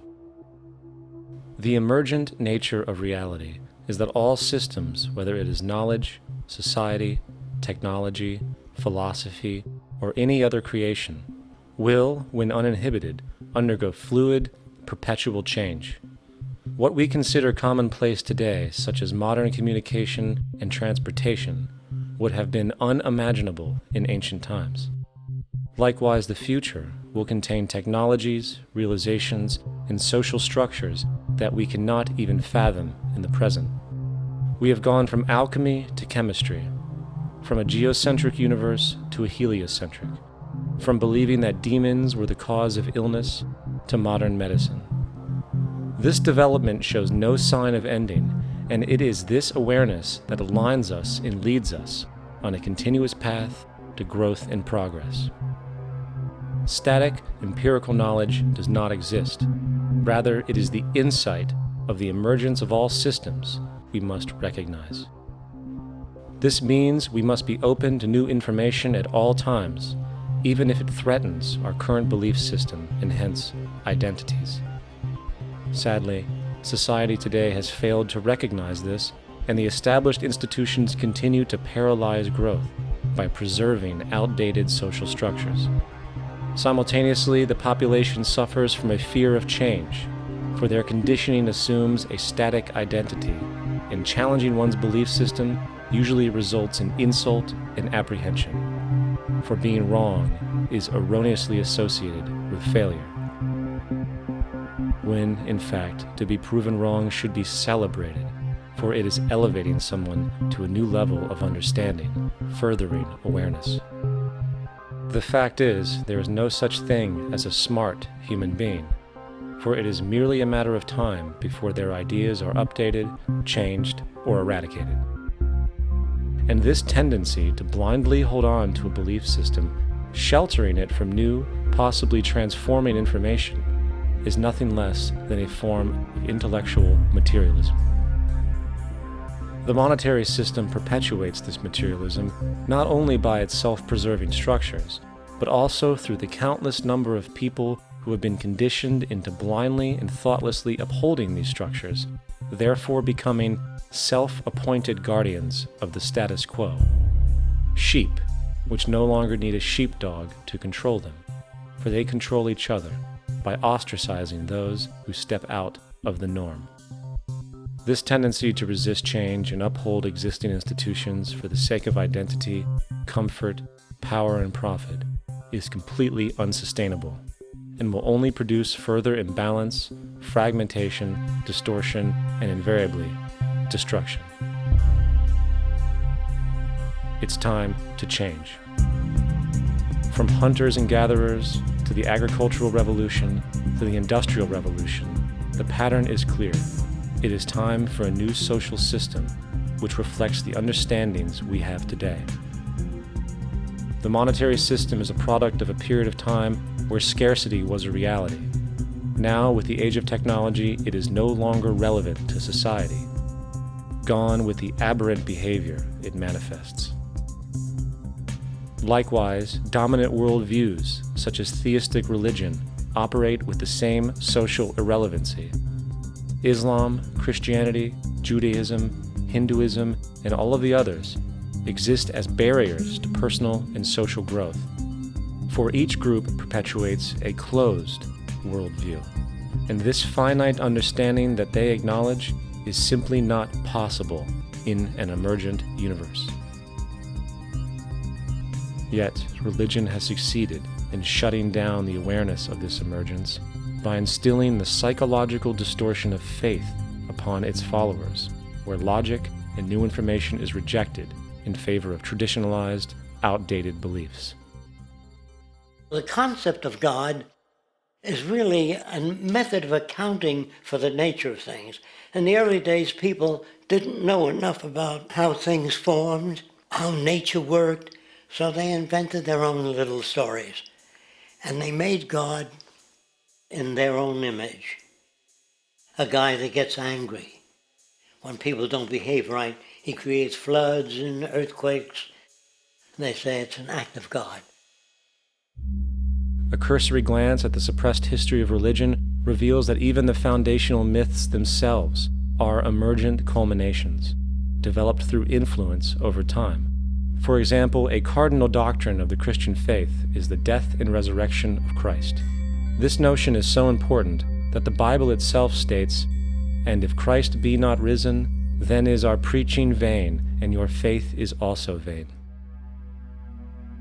Yet it is very difficult to take this account literally, for not only is there no primary source denoting this supernatural event in secular history, awareness of the enormous number of pre-Christian saviors who also died and were resurrected immediately puts the story in mythological territory by association. Early church figures such as Tertullian went to great lengths to break these associations, even claiming that the devil caused the similarities to occur, stating in the 2nd century, "The devil, whose business is to pervert the truth, mimics the exact circumstance of the divine sacraments. He baptizes his believers and promises forgiveness of sins. He celebrates the oblation of bread and brings in the symbol of the resurrection. Let us therefore acknowledge the craftiness of the devil, who copied certain things of those that be divine." What is truly sad, however, is that when we cease the idea that the stories from Christianity, Judaism, Islam, and all the others are literal history, and accept them for what they really are, which are purely allegorical expressions derived from many faiths, we see that all religions share a common thread, and it is this unifying imperative that needs to be recognized and appreciated. Religious belief has caused more fragmentation and conflict than any other ideology. Christianity alone has 34,000 different subgroups. The Bible is subject to interpretation. When you read it, you say, I think Jesus meant this. I think Job meant that. Oh no, he meant this. So you have the Lutheran, the Seventh-day Adventist, the Catholic, and a church divided is no church at all. And a church divided is no church at all. And this point on division, which is a trademark of all theistic religions, brings us to our second failure of awareness, the false assumption of separation through the rejection of the symbiotic relationship of life. Apart from the understanding that all natural systems are emergent, where all notions of reality will be constantly developed, altered, and even eradicated, we must also understand that all systems are, in fact, invented fragments, merely for the sake of conversation. For there is no such thing as independence in nature. The whole of nature is a unified system of interdependent variables, each a cause and a reaction, existing only as a concentrated whole. You don't see the plug connected to the environment, so it looks like we're free, wandering around. Take the oxygen away, we all die immediately. Take plant life away, we die. And without the sun, all the plants die. So we are connected. We really must take into account the totality. This isn't just a human experience on this planet. This is a total experience. And we know we can't survive without plants and animals. We know we can't survive without the four elements, you know? And so when are we going to really start taking that into account? That's what it is to be successful. Success depends on how well we relate to everything around us. I'm very aware of the fact that my grandson cannot possibly hope to inherit a sustainable, peaceful, stable, socially just world unless every child today growing up in Ethiopia, in Indonesia, in Bolivia, in Palestine, in Israel also has that same expectation. You got to take care of the whole community or you're going to have serious problems. And now we have to see that the whole world is the community and we must all take care of each other that way. And it's not just a community of human beings. It's a community of plants and animals and elements. And we really need to understand that. That's what's going to bring us joy, too, and pleasure. That's what's missing in our lives right now. We can call it spirituality, but the fact of the matter is, joy comes from that bliss of connectedness. That's our God spirit. That's that side of ourselves that really feels it. And you can feel it deep inside you. It's this amazing, wonderful feeling. And you know it when you get it. You don't get it from money. You get it from connection. Now, if that isn't a hazard to this country, how are we going to keep building nuclear weapons? You know what I mean? What's going to happen to the arms industry when we realize we're all one? It's going to fuck up the economy. The economy that's fake anyway. The economy that's fake anyway. The economy that's fake anyway. The economy that's fake anyway. The economy that's fake anyway. Which would be a real bummer. You can see why the government's cracking down on the idea of experiencing unconditional love.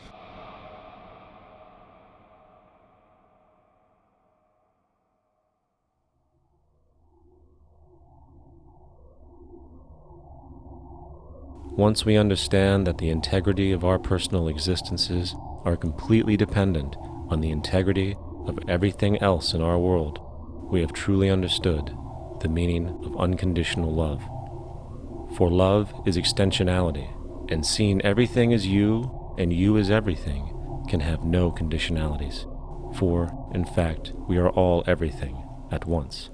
If it's true that we're all from the center of a star, every atom in each of us from the center of a star, then we're all the same thing. Even a Coke machine or a cigarette butt in the street in Buffalo is made out of atoms that came from a star. They've all been recycled thousands of times, as have you and I. And therefore, it's only me out there. So what is there to be afraid of? What is there that needs solace seeking? Nothing. There's nothing to be afraid of because it's all us. The trouble is we have been separated by being born and given a name and an identity and being individuated. We've been separated from the oneness, and that's what religion exploits, that people have this yearning to be part of the overall one again. So they exploit that. They call it God. They say he has rules. And I think it's cruel. I think you can do it absent religion.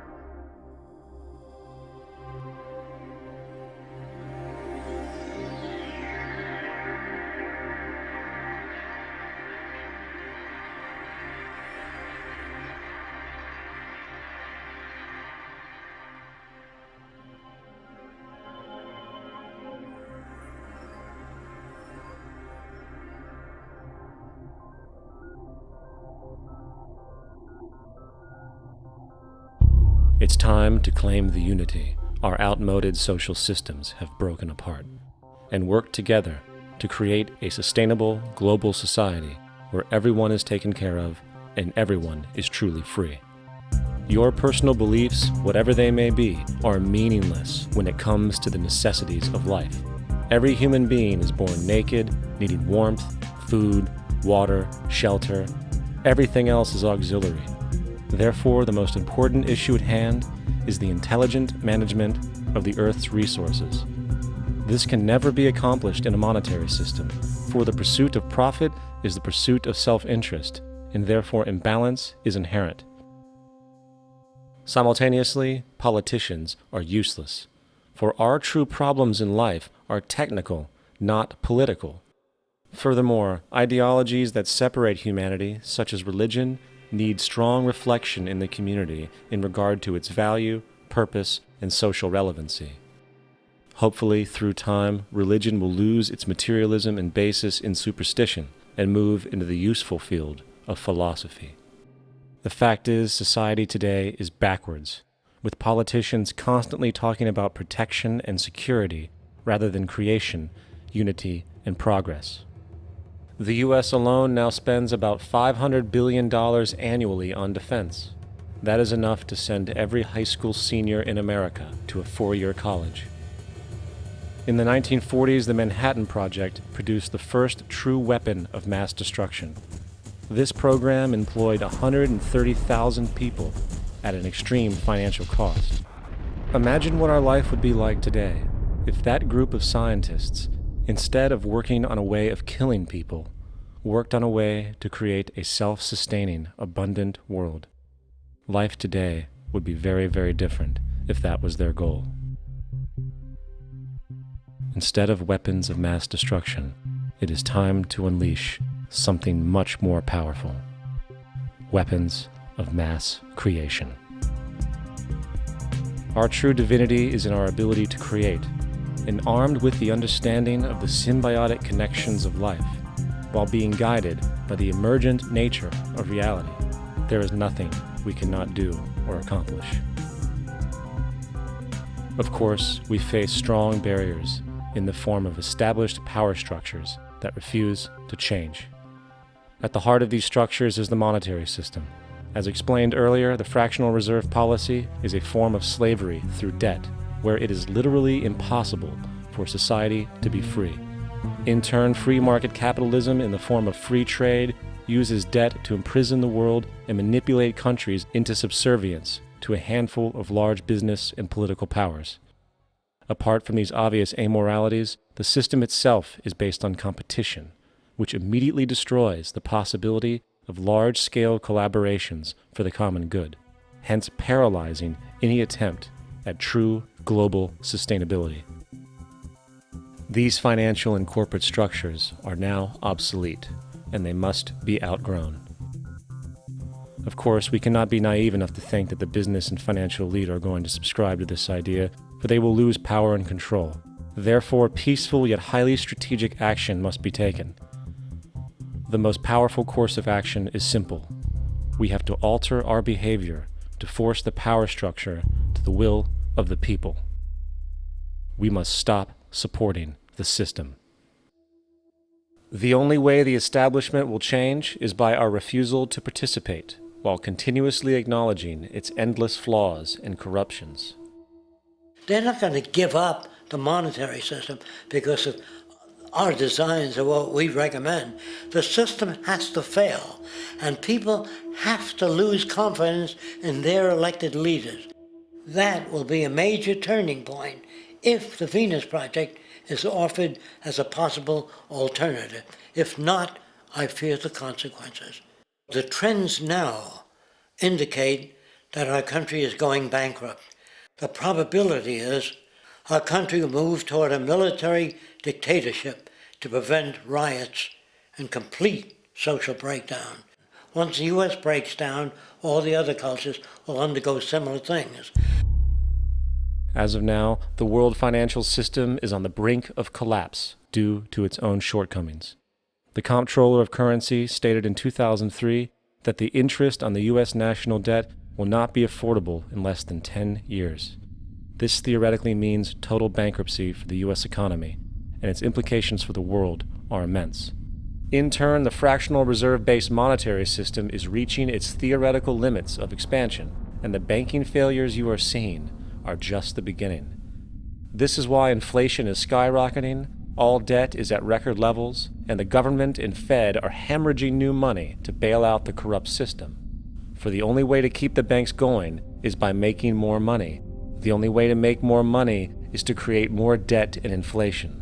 It is simply a matter of time before the tables turn and there is no one willing to take new loans, while defaults grow, as people are unable to afford their current loans.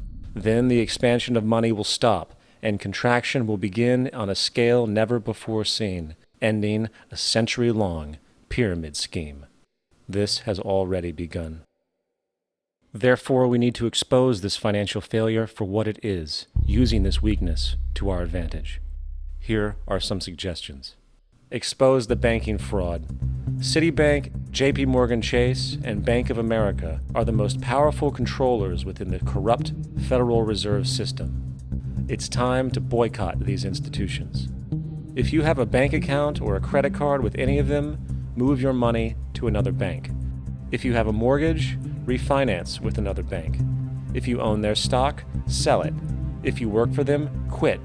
This gesture will express contempt for the true powers behind the private banking cartel known as the Federal Reserve, and create awareness about the fraud of the banking system itself. 2. Turn off the TV news.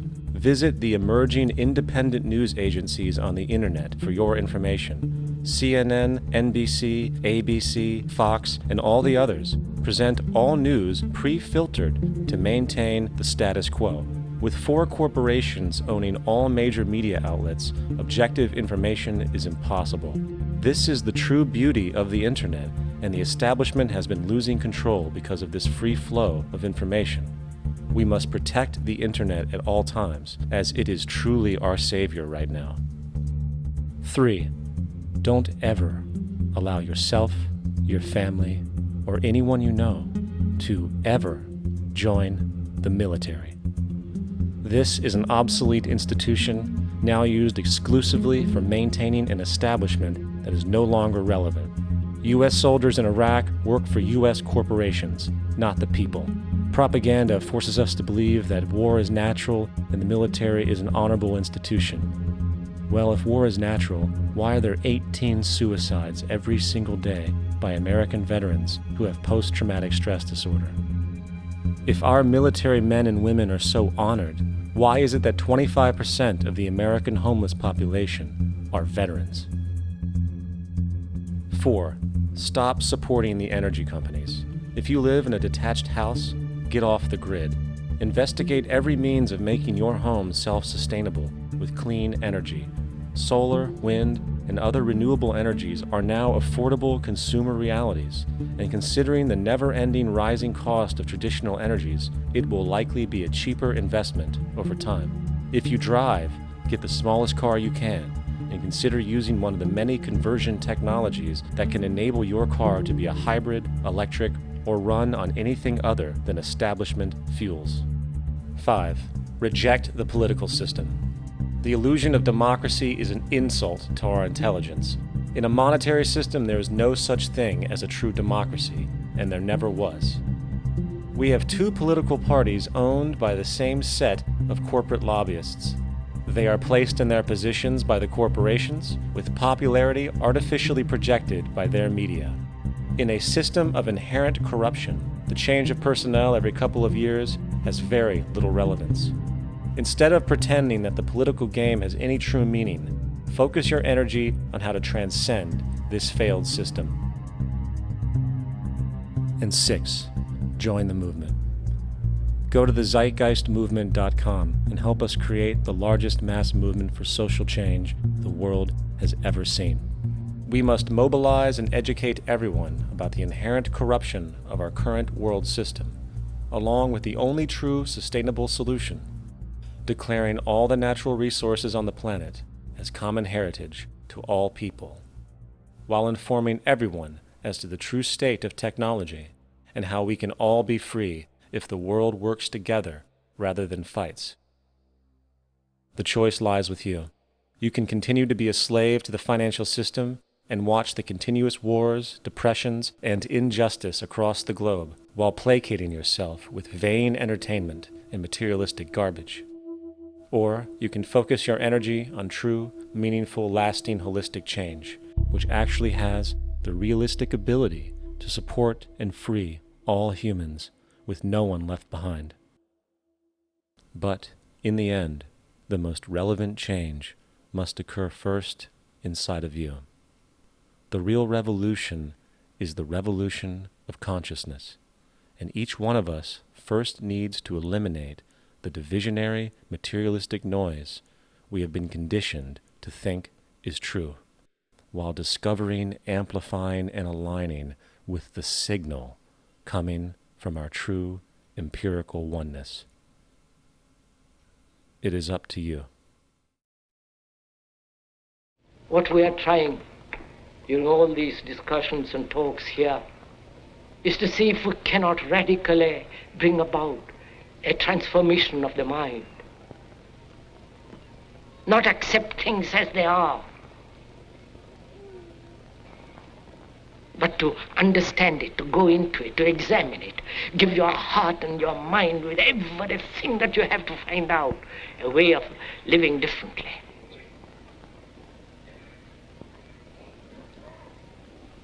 But that depends on you and not somebody else. Because in this there is no teacher, no pupil, there is no leader, there is no guru, there is no master, no savior. You yourself are the teacher and the pupil, you are the master, you are the guru, you are the leader. You are everything. And to understand is to transform what is.